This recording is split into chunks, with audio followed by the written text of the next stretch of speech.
welcome everyone to the first episode of the League of Goddesses interview series. This platform is for sharing insights into the tools, methods, and thought processes that the most badass women, and then sometimes men, in the world use to attain their dreams. These amazing guests will share their intimate, tried and true methods and knowledge that have taken them decades to create, compile, and so that you can use them to help propel you forward and attain your biggest dreams. This is the real shit that I wish that I had known sooner. That being said, I would like to take a moment to introduce our guest today. She has her MFA, her PhD, and is the CEO of Lucra. She is an award-winning humanitarian, please forgive me, international speaker and coach. So obviously I could use her a little bit. Her teaching on the science of heart intelligence have been heard on stages around the world, including Zappos, Pfizer, Mindvalley, and Summit Series. She is a recipient of the prestigious Global Health Fellowship based on her work with women and children in developing countries. Her best-selling book is titled The Heart of Consciousness. And now that I've told you about her accomplishments and credentials, please let me share with you why I am personally ecstatic to share her today. So my first biggest thing is meeting this person. I immediately realized that she is one of the most knowledgeable, science-backed, heart-based teachers and coaches that I have ever had the opportunity to meet.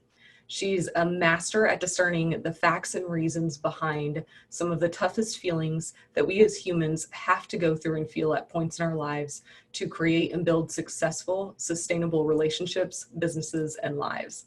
And then lastly, she's one of the most mentally tough, yet extremely graceful and poised women that I know. And with that being said, I would like to introduce to you guys Mindie Kniss. Mindy, thank you so much for joining us. I really obviously can't say enough about the amazing woman that I think that you are. So thank you for taking the time to do this today. Let me say this. I am delighted. I'm delighted that you're doing this. I'm delighted to be here, and I'm delighted to get to know your audience as well. Ah, you're so sweet. Thank you. Okay, so before I get into all the big questions, I'd like to know, can you take me back to your childhood? Can you tell me who was Mindy before all the fame and glory, before the Mindy that we know now? I don't even know that one now, so know about fame and glory, but yeah, my childhood, I grew up, I was always really, really interested in books and in learning. Unfortunately for my parents, I was not very interested in school. So I was always fairly advanced in my whatever age I was in, you know, for my age group. So I was reading all kinds of things, but I thought that whatever the assignments were from the teachers were pretty much boring. So I stopped doing homework in third grade and was constantly held in from recess and held after school in order to finish my assignments, which I just thought were dumb.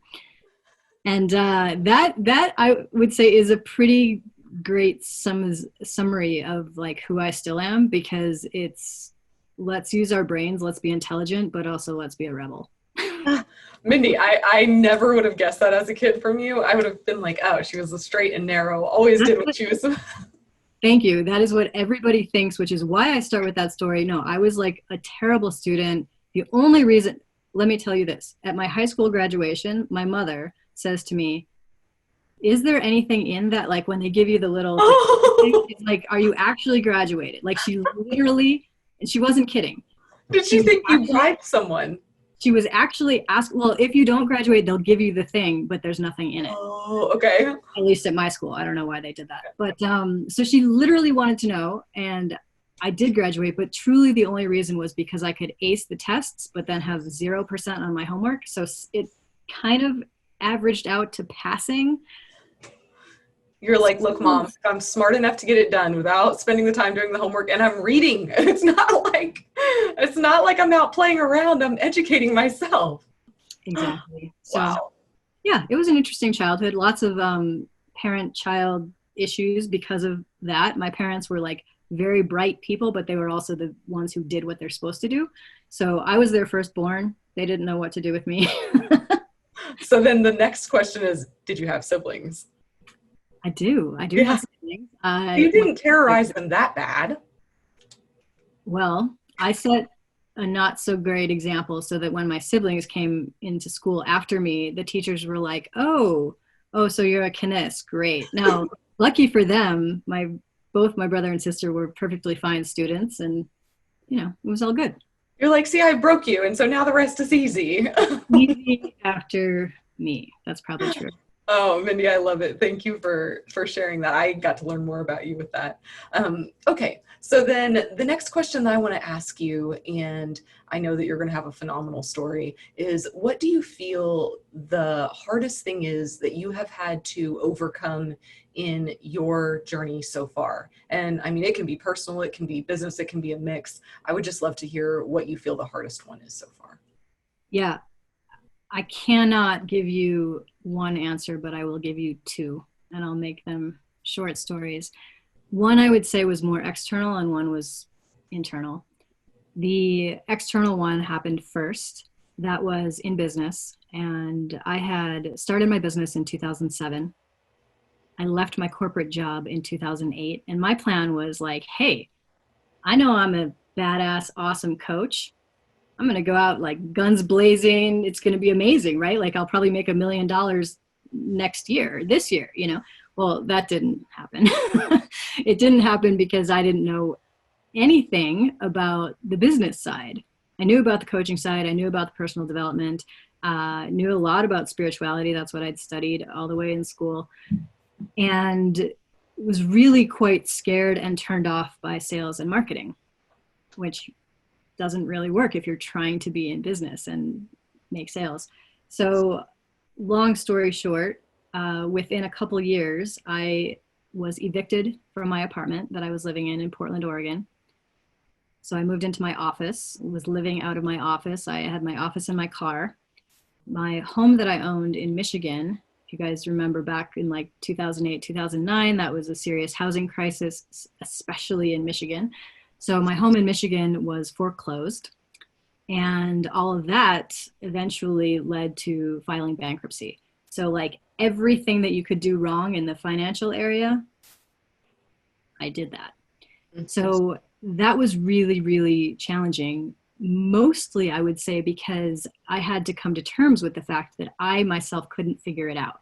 And as I've already told you, like I lived my life intellectually and I could figure stuff out and I was smart enough to do a lot of things, and I didn't find that to be the case in that capacity. And so that was really, really difficult to just have the shame around all of those things and also own it at the same time. Look, these are the choices that I made. These are the things that happened, and it sucked. I mean, it sucked for a long, long time. So I would say that was one. The second piece was much more recent, and Alicia, you're very well aware of this, is just last year in 2019, my husband, who was also my business partner, who was also like truly, truly my soul match and best friend, confidant, everything, put all of those words in. He passed away last August. So that was, and I don't know which is harder. It's a funny thing. Like I said, one is kind of like an external thing and one is an internal thing. They're both very different, but they both were extremely difficult to go through. Yeah, like one rooted in the heart and then one more so in the brain and yeah. Mindy, thank you for sharing that. I wouldn't have expected to go there unless you want to. But I think that you have so much knowledge that you've gained through both experiences. The first one, I think they're probably shocked because most of the time you don't hear those types of stories from others. All you see is the fame and, oh my God, glory. You don't have to be an entrepreneur. You don't have to have a boss. And so it doesn't usually start that way. So thank you for sharing that. Can I ask you next, where in those dark moments that were so hard and you're sleeping on the floor in your office and trying to figure out how to make everything balance, where did you find the strength to push forward? Because like you said, you weren't sure what to do. So all of the steps to push forward are super hard when you don't know they're the right ones. Yeah. Yeah. Especially in that one, in the finance world, what I had to recognize, and this was challenging for me because I am, and you know this, I am a loner. I am a person who loves just being by themselves. I'm a huge introvert. And I thought that what that meant was that I had to do everything myself. Like I needed to learn all the different things about business and then do them all. And not only do them all, but like be a rock star at all of them. Immediately. Right, like yesterday. Right.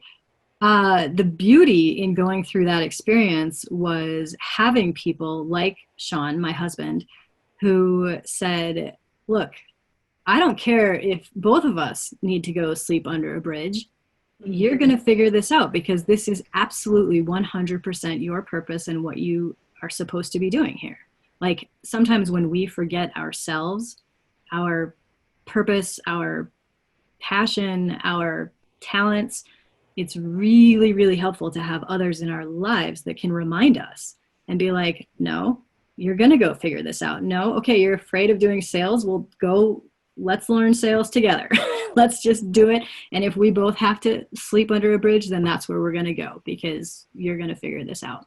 So recognizing that it wasn't weak to allow others in and allow others to help you, that was a big one for me because that was completely the opposite of what I thought. You know, being an entrepreneur, you do it yourself, you start it on your own, and that's just not reality. You know, everything is with team and with people, and you cannot possibly do it all yourself, even if you can do a lot of those pieces well. And really, why would you want to? Because you probably also want to have a life and do some other things. So that was really huge, was having people that believed in me, that believed in my skills and my talents and my purpose to remind me of that's why you're here, so get on it. And when he passed away, I would say how I was able to get through that as, I don't know, I can't say strongly because I was definitely not that. I was like, you know, on the floor. May I throw a word in, but gracefully. That's, as I have seen you, that's what I feel describes you best. Just the most graceful person in the scenario that I've ever seen. So thank you. Thank you. The reason that I could do it that way was by actually, it was the opposite. It was by doing exactly what I knew I needed. And I was able to leave my life, basically. I wasn't tied to real estate at that time, which was such a huge blessing. We didn't have children, so I also felt that was a big blessing. I could just leave, and I literally did. I went to another state, and I stayed at a friend's house that was empty, and spent about 2.5 months on my own. So like in that context, I knew that I didn't want all the people. I didn't want to be on the phone or anything. I was like, I need to do me. And I was lucky to be able to do that. And truly that's what helped so much, because then by the time that I came out of that experience, I was really in such a different place, having had that time to just feel through it and experience the just insane levels of grief that I couldn't have imagined before that. But I did what I needed to do, which was be on my own. yeah, I feel like just that in and of itself is a huge lesson and something that we can all take for ourselves. You knew that you needed to do you. Yeah. And sometimes I think that we forget that if you don't take care of me, then I can't be anything for anyone else. And especially as women, I don't think we do it intentionally, but we're so used to taking care of and giving to others and putting others first that a lot of times we forget that. So I definitely commend that you were able to know, hey man, right now, I just need to do me and take care of Mindy, because you, like I said, just so graceful through the whole thing. During the business parts that were hard, and even maybe during this last scenario that you shared, did you have a mentor? And if you did, how did you find them? And what was how did your aha moment? I need this in my life and I'm going to go find it. Yeah, I have not had a lot of what I would say formal mentors. I've had a lot of informal mentors. many of them through books. So I'll read a book and I'll be like, yes, this is exactly what I needed to know at exactly the right time. Now, I don't know that person personally, but I can definitely take their advice, learn from their examples, all of that. So in that, I do tend to do more on my own than like in groups or anything like that. Books are a great resource for that. During the business stuff, I thought that I was doing the right thing by, when I very first had started my business, the first thing I did was hire a coach, because I'm like, hey, I need to work on my own stuff if I'm going to help other people work on theirs. And that was helpful, except that she wasn't like a business coach, which is probably more what I needed at that time.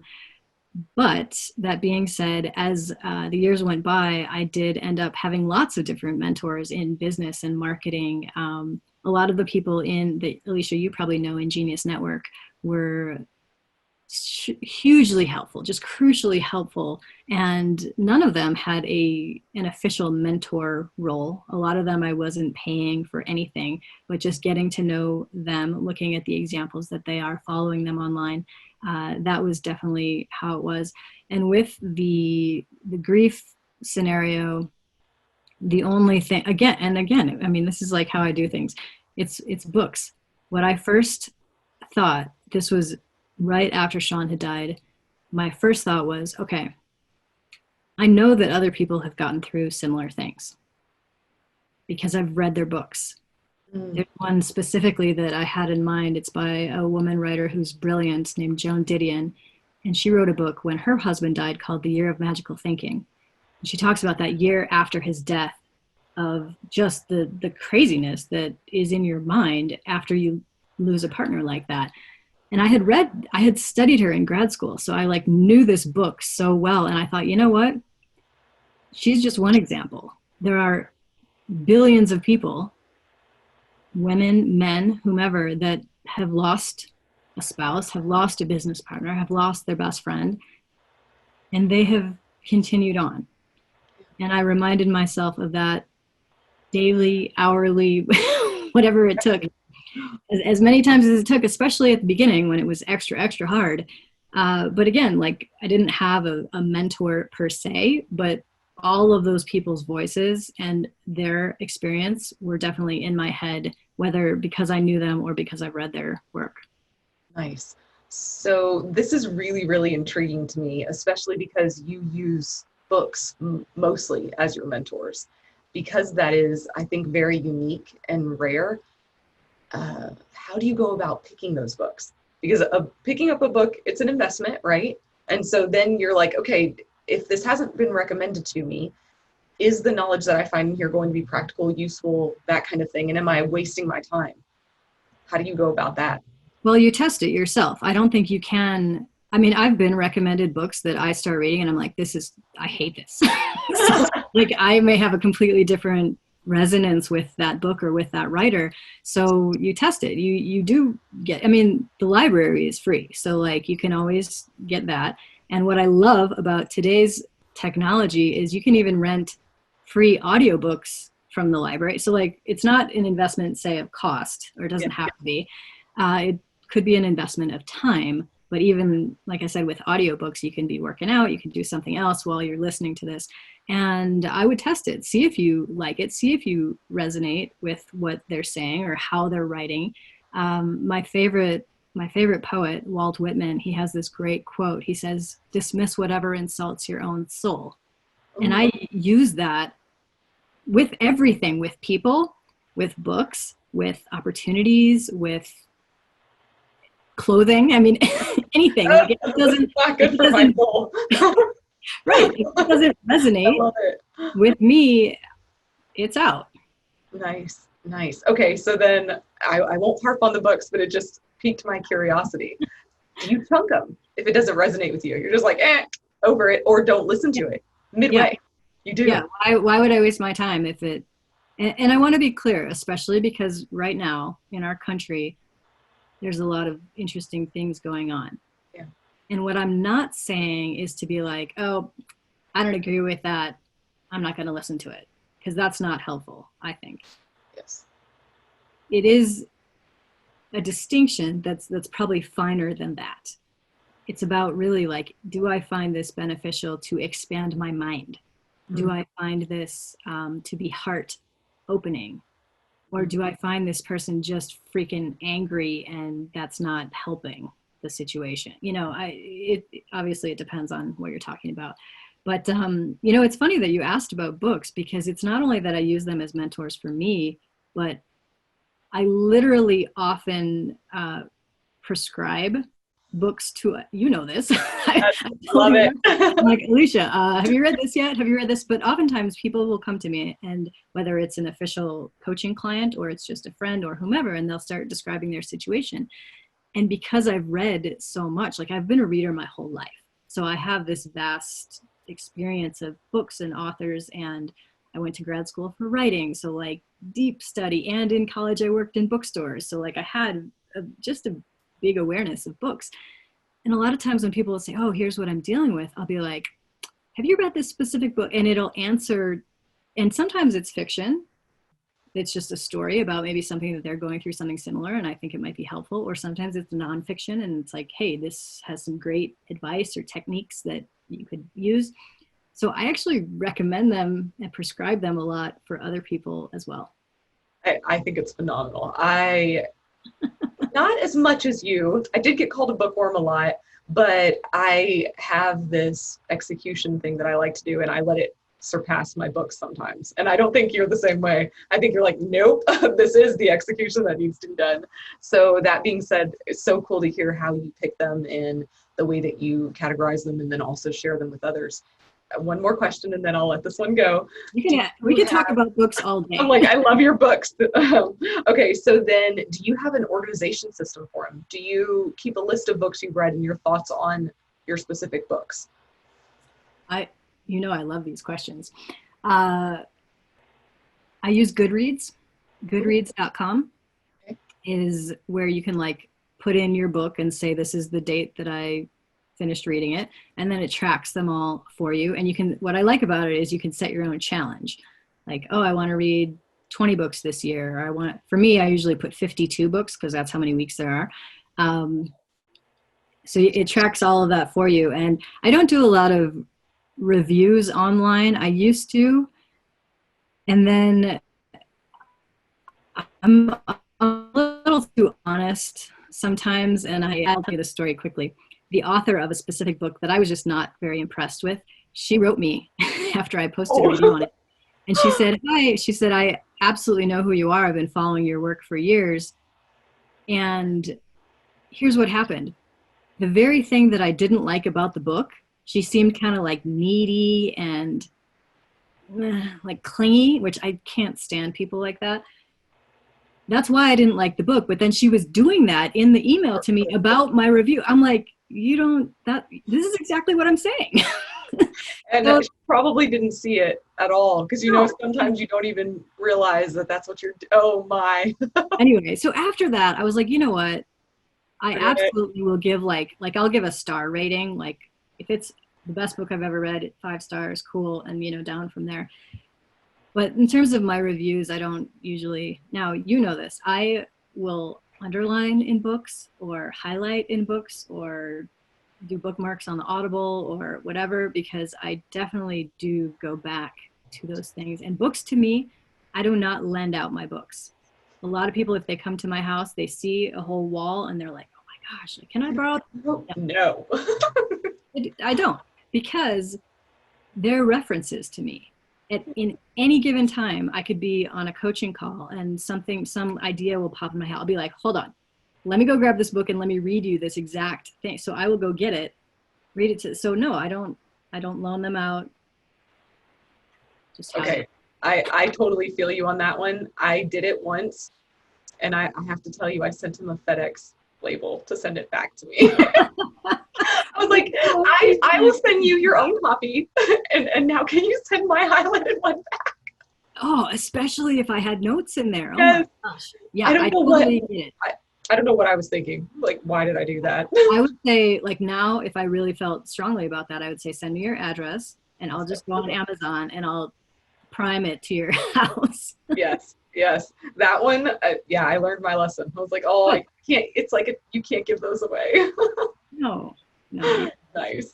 Okay, so since we already went down this path, then do you want to share your thought process for how you organize material that you love inside a book? Because I don't ever hear that really talked about. And I know you have a specific way that you do yours, which I thought was really intriguing. Well, here's part of it, and this is for me, what happens in my brain. I have a little bit of a photographic memory. Mm-hmm. So when I see things on a page, and especially if I've marked it, that's what gets into my brain. This is why it's difficult sometimes if I read on a Kindle, because depending what size the font is or whatever on the Kindle, the page itself might look different.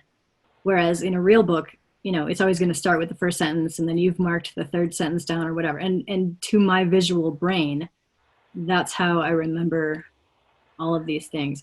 And this might be really weird, I don't know. Like you said, I've never talked about this with nobody's ever asked me about this. Because I love it. I'm like, oh my God, I love how she digests information. But I have this whole symbol. I have a bunch of symbols that mean different things to me. So I'll just give you an example.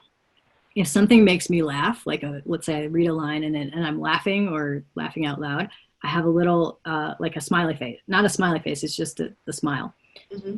I mark that just as a quick reminder. If something brings tears to my eyes, there's a little teardrop. I mark that.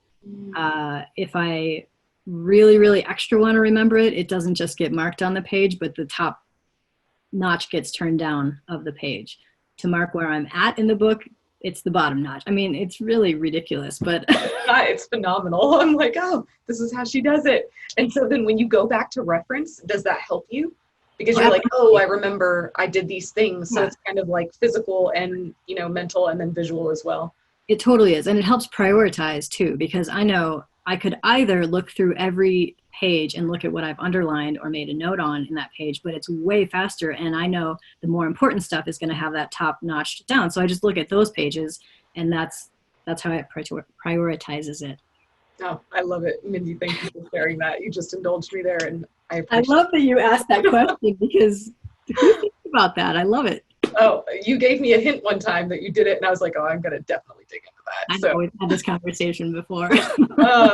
Okay, so my next question, since you didn't have a lot of traditional mentors, as they would call them, and I don't feel like I do that either. I feel like I'm more kind of the way that you look at books when you need something, you drill down to that type of book. I do that with humans. I'm like, where's the best human in this field? You totally do, yeah. And then I want to align with them. Like, hey, how can I get this information from them? But what would you say, since books were more of your mentors, what was the greatest thing that they taught you? What do you, when you find a book and you're like, I know I need help in this area, how do you approach that? And I'm just thinking about book after book after book as you're saying that. I'm like, oh, there's so many that I could speak from. I think it's the ones that at first seem a little bit uncomfortable that I probably most need to learn from. And I'll give you an example. When I was introduced to Louise Hay, the author, she was a metaphysical spiritual teacher.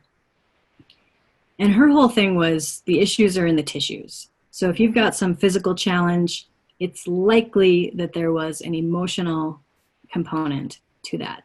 Now, me, back in the day, that was like, I'm tough and I'm smart and I can figure all of this out. I was like, no, I have bursitis. It's not an emotional thing. But here's the reality is that when I read that book at first, I was like, no, I don't even agree with this. But something made me uncomfortable in reading it. It wasn't like, no, this is just incorrect. It was like, something's off. And oh, by the way, it's probably me. I've learned enough to know that it's my crap. Was it a feeling of uncomfortability that comes from growing? And you were like, oh, that type of, is that what you're? That's exactly what I'm talking about. Because when we are first introduced to any idea, and this is take any topic, and it's something outside of or beyond what we're familiar with. Mm-hmm. Our brains are set up to have this comfort zone in order to keep us safe. And when something's outside of that that says, no, this is the way that it is, or even try on this for size and see if it's the way that it is for you, our first reaction is to be like, no. Like my first reaction was like, no, I just have bursitis. This is like a physical problem with my joint. No, it is. It wasn't that at all. It wasn't that at all. And like you've heard me talk about at my retreat, I share the story of like how I recognized that actually it wasn't bursitis, it was anger, because I was pissed about something that had happened in my life. And that really woke me up. And I was like, oh, she's right. But it was this struggling with the discomfort. And again, just to reference like what's going on in our country today, I think that that's a good thing, is to be challenged and to be uncomfortable and to struggle with these things, because then we can really figure out, no, actually I think this, or no, actually this is what I think. It doesn't matter. I don't care what everybody else believes. I'm like, I want it to be true for you and also feel good and feel healthy. If you're all in alignment there, props. Good to go.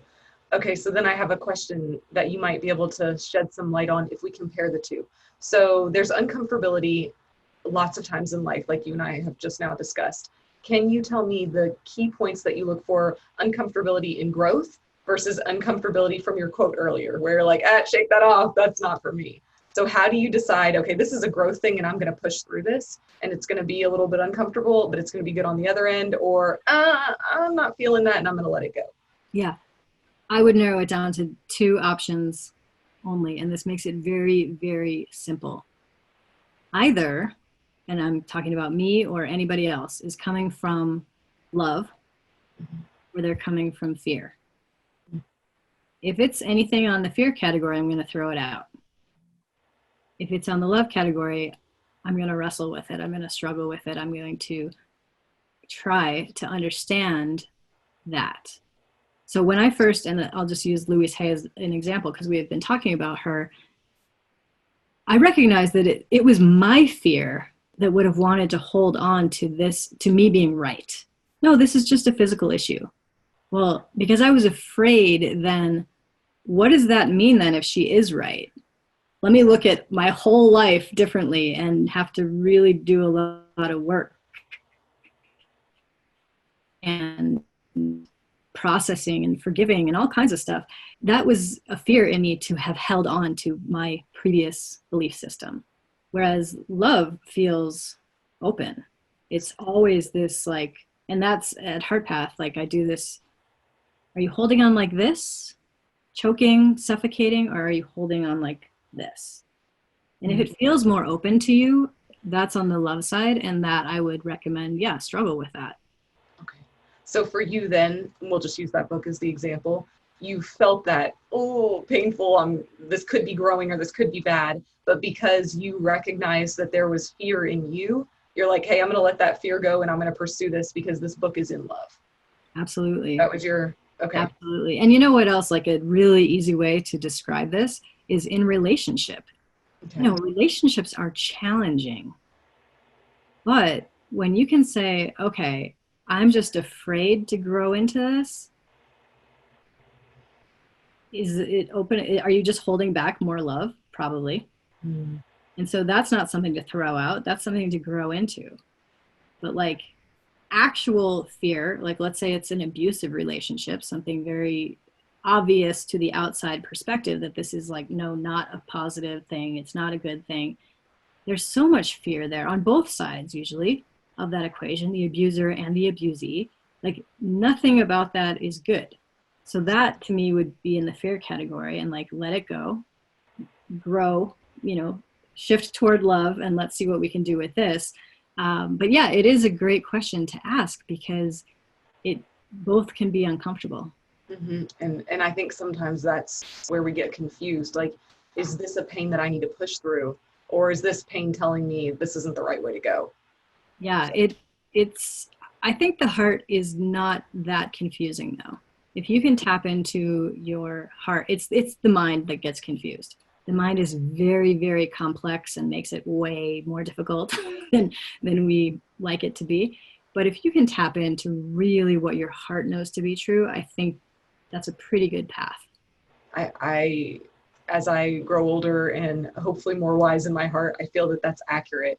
Can you tell me and our audience when you're trying to do that searching, because your brain is like, you have this little cute head, but your brain is like humongous. And so I can imagine when you have to wrestle with your brain to be like, okay, we're going to listen to the heart here.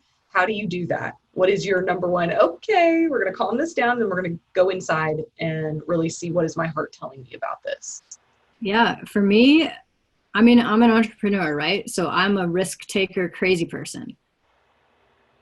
I have this absurd level of trust in myself and in my heart. And so just having decided that that's how I'm going to be, like that's who I am, that's how I'm going to live my life, it's actually not that hard anymore. I will say it has been a practice for a long time, a process, a development for a long time. But these days, it's not that hard. If I get a hint of something and I'm like pretty clear that it's not based out of fear, it's from the heart, I'm doing it. I'm going. I'm like, there's that great book that, well, I can't even say it was a great book. I didn't enjoy the book very much, but I like the title a lot. The Subtle Art of Not Giving a Fuck. That I feel like I have very few left to give. Yeah. Like I've already had the big financial crisis. My husband died. Like, what the hell else is even important to talk about? Like, whatever else is fine. Yeah. So for me, it's just getting clear about what's intuition and what's fear. Mm-hmm. Fear's never going to be from your heart. Your heart's always going to speak truth for you.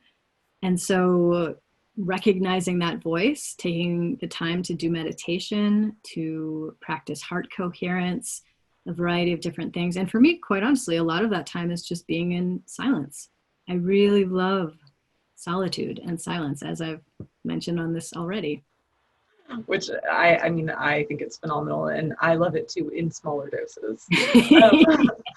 That being said, is there a book that you could recommend to our audience that kind of helped you start on that path? Like if maybe they're at the point in their life where they're like, hey, I feel you. I feel that that's love that she's speaking, and I want to grow in that area and learn that my heart can tell me and it's looking out for me. Is there something that you recommend for that? It's the one that I'm currently writing. Okay, Mindy, come on, let's get it done. I know, I need to get that finished. If you want the science of heart intelligence, that's in my book that you mentioned earlier, The Heart of Consciousness. It's 99 cents on Amazon, so anybody can grab that. But what I'm writing right now is taking that science, but also telling the whole story, the life application story, how it showed up for me, the ways in which I learned that, what I've continued to do over time. So all of that is okay. Well, when you're ready, we'll have to have you back on and we'll talk about that, because I am thrilled, definitely eagerly waiting. Okay. Awesome. So we'll get back to that whenever you're ready.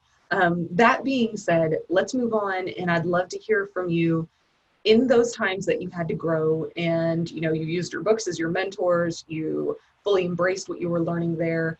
Was there anything that you feel you had to let go of, or maybe instead of let go of, surrender to?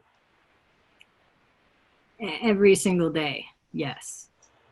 Yes. I mean, letting go for me was, and I touched on this already, but just this idea of like, if this attitude, like if I'm this smart, I should be able to figure it out.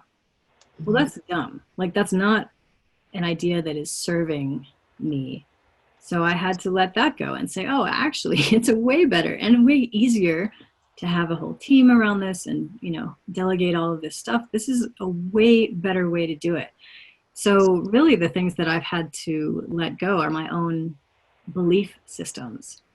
And thankfully, I recognize, like I've done enough study in brain science and all of these things that I know that a belief is simply a thought that you continue to think. You put it on repeat. And so it's just like, that's how the world is. That's my belief. But knowing that I can change that at any time is a huge freedom, because I'm not tied to any one belief system. I used to be very, very, very strong in Christianity. I went to a Christian college. I studied theology for my undergrad. Like, that was my world.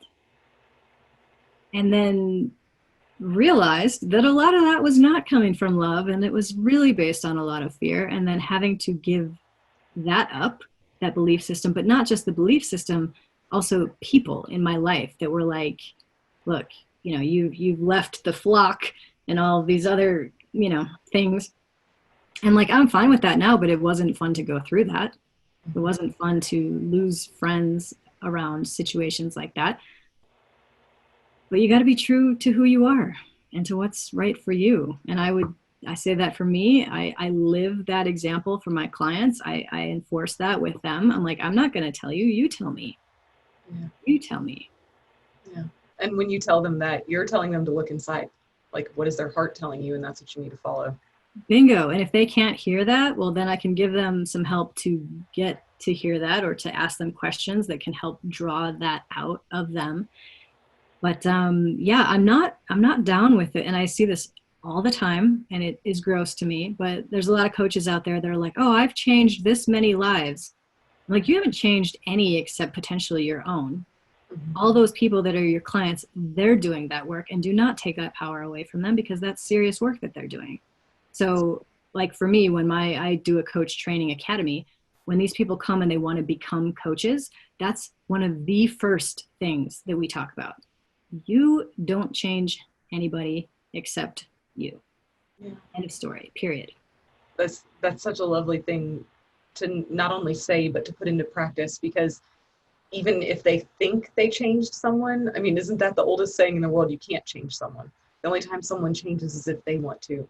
So you can shine a light, and then if they want to, that change will actually be, it could be a lifelong, beautiful process that you helped shine a light on, instead of, totally. Yeah, you can't really change it. That's beautiful. I never thought about that, but great one, Mindy. Thank you for sharing that. Yeah, and I'll keep that in mind too. I'm not trying to change you. That's great. Okay, so let's move on to, what do you feel like, and especially as women, I kind of touched on this earlier, I think that lots of times we think about love and care and making sure everyone else is taken care of, and self-love, if you will, or maybe you could use the word being present and just aware of your own needs, whether they're physical or mental, etc. It kind of gets pushed to the side. It's like, oh, with this, and I'll just hurry up and get this done, and then I'll be there, right? I'll be there waiting, and I'll take care of myself later. And I feel like you probably are so good at this. And so I was like, I've got to ask her, what is your self-care routine? How do you know Mindy needs this? And then when you know that you need it, because I'm sure you're feeling it in your heart, how do you go about prioritizing that? Yeah, I have insanely strong boundaries. Insanely. I was listening back to an interview that Sean and I was doing last year. And he was talking about boundaries, and he's like, I think I have pretty strong boundaries. And then he said something like, well, other than you, or not as much as you, or something like that. I do. Here's the thing is, I don't really care. I've gotten past the point of caring what other people think of me, because I'm not responsible for what somebody else's idea is of who I am. I can't be. Like, trying to play that game is a losing game every time, because you can't control that. You can only control what you think, what you do, what you say, how you react yourself.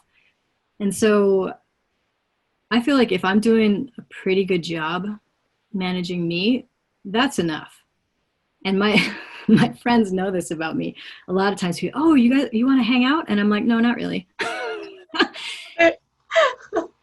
And the beauty of my friends, and why I'm so grateful to have these people in my life, is that they don't take that personally either.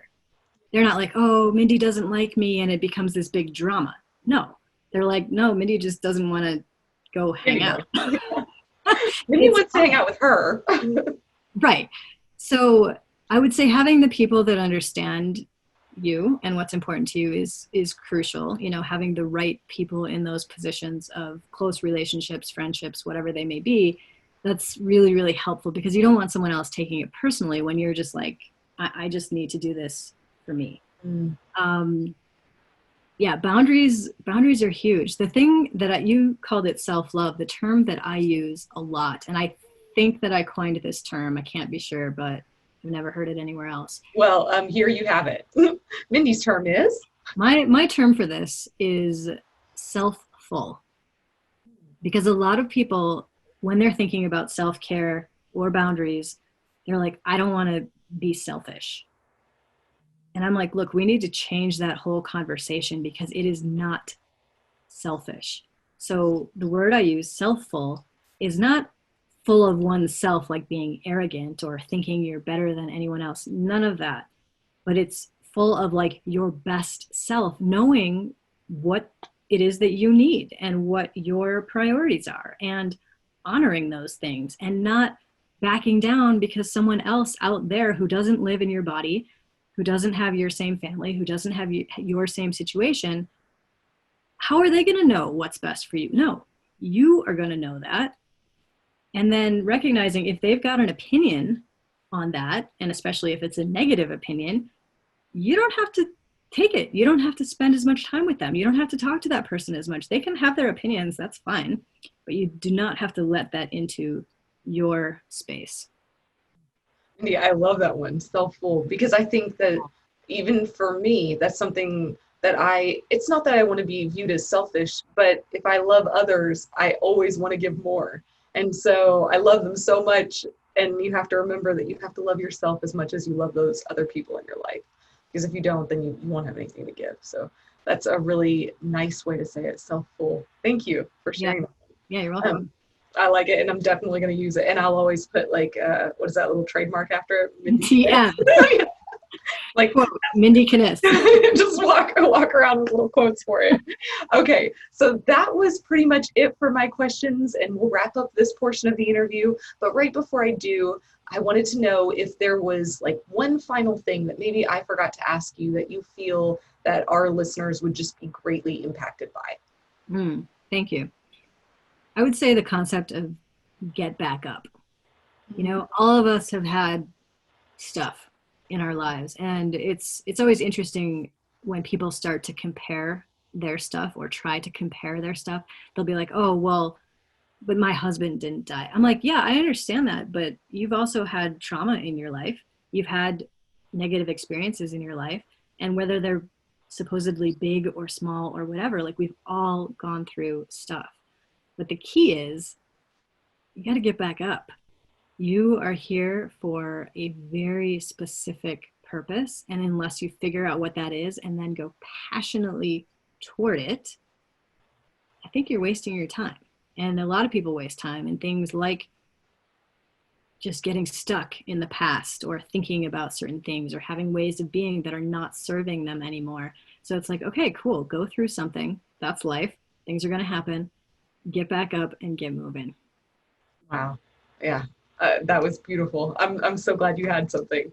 That's awesome. Okay, so this is my first time to not only do this, but also learn and watch the Q&A in action. So let me check real quick and see if we have anyone that has any questions on here. I think I can go straight to our screen and open. And I think if you don't mind, Mindy, we'll just give the ladies that are in attendance a few moments. If you guys have questions, go ahead and type them up in there, and I can put you on our screen and we can ask. And I think if we wait a minute or two and we don't have any, then we will just go ahead and say our goodbyes. Yeah, no worries. Cool. Awesome. While we're waiting to see if anyone has any, is there anything else that you can think of that would just be totally awesome to share? I know when you were saying get back up, I was intrigued by maybe what are your main things that help motivate you? Because when you get knocked down, sometimes it's much easier said than done to get back up, especially, you know, your knees are bleeding, you ruin your favorite shoes, and, you know. Yeah, I think I mean, even that is a very unique answer, because it truly is going to be different for different people. I know when Sean died last year, a lot of our closest friends, everybody came to Arizona. Like everybody just flew in and they were all there, but they were not at my house because I didn't want to be with all of them. They wanted to all be with each other because they're all, not all, most of them are very like huggy, touchy-feely people. They want to be, you know, they're extroverts, and like that's how they were processing their grief. I was like, y'all, that's awesome that you're here. Thank you so much for coming. You're not coming to my house. I'm going to be at my house by myself. I may swing over there to say hello. That's it. So there is no one answer for that. It's, again, knowing yourself well enough to know what's going to be valuable and helpful and true for you. I had one of these friends, this was like, I don't know, within a week or so after Sean had passed away. And this guy texted me, he goes, you need to be reaching out. And I'm like, I don't need to be doing shit except for whatever I want to do. Like, do not tell me how to process. Do not tell me how to grieve. Do not.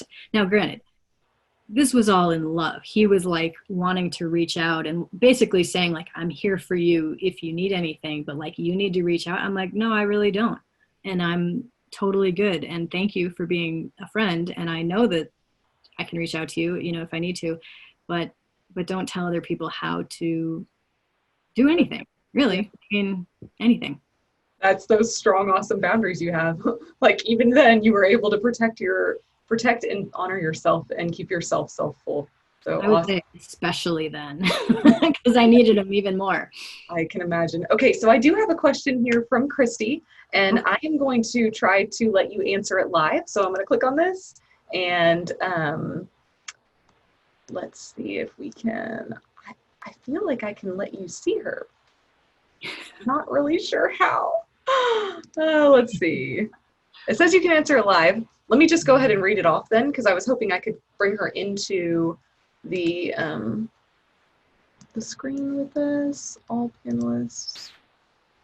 And it might just be, thank you for bearing with me.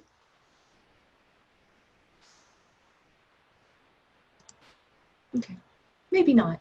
Maybe she doesn't have her video up too. So her question was, and it was more of a statement, hoping you would share. She said she'd love to see or know more about the symbols that you use when you read and take notes. And I know you shared a few of them. If you would be willing to share a few more, that was what her question was.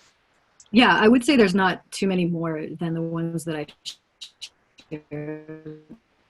Smile eye, the tear, just like a big freaking star, which means like pay more attention to this. I underline a lot of things. If it's like an extra special thing that I want to remember more, I'll circle and underline it. I mean, nothing too technical, quite honestly. It's a very remedial way of reminding myself. But yeah, and I would say just do what works best for you. Try it. And this is something that I've just kind of started doing and then kept doing. So over the years, it just became normal to me. But yeah, you can make up whatever symbols, you know, whatever it is that you want to remember about that. I will say this, a lot of the times for me, because I am a writer, I want to, for instance, when I'm putting that little heart, or sorry, the teardrop, to remind myself this line brought tears to my eyes.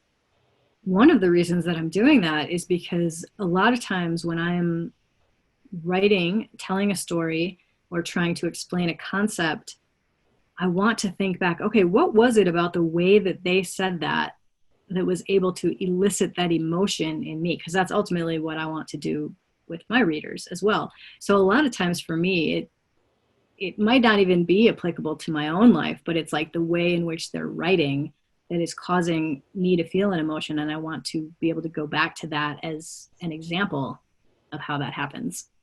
Oh, that's really awesome, Mindy. So you're not only are you learning from the book, but you're also using it as a tool for whenever you write your next book, that like, hey, Absolutely. This really worked well for that. That's intriguing. I love it, because there have been times when I've read a book and, you know, it made me cry or it made me laugh. And I remember thinking, wow, that was just like right on the way they did that. And I just chalk it up to, well, they're amazing writers and I'm not, but I just enjoy it. But hey, I mean, I could start learning by doing that too. So what a great great question, Christy, and Mindy, thank you for answering it. Of I do course. want to be respectful of your time. I already went over our hour limit, so thank you so much for joining us. I knew you'd be phenomenal, and the truths that you would share would just be open, real, and just honest. So I appreciate you for that, and can't wait to have you back on when your book is done. So share that Yeah. with everyone. That'll be No amazing. pressure. No, the pressure is good. I need it. You know, I've been talking about this for way too long. So yeah, thank you for setting up this platform. I'm, like I said earlier, I'm just excited for what you've got going on and what you're offering to all of these different people. So super, super grateful to you. Mindy, thank you so much. We'll see where it goes. I'm excited, especially if I can not only have amazing women like you in my life, but share them with others. So I know Christy, she left you some really nice notes in the chat, and I know that definitely impacted her, and Crystal as well, and then hopefully anybody else that gets to listen to this. So thank you again. I hope that you have a lovely rest of your day. Awesome. You too. All So right. much. Bye, Mindy. Thank Bye. you.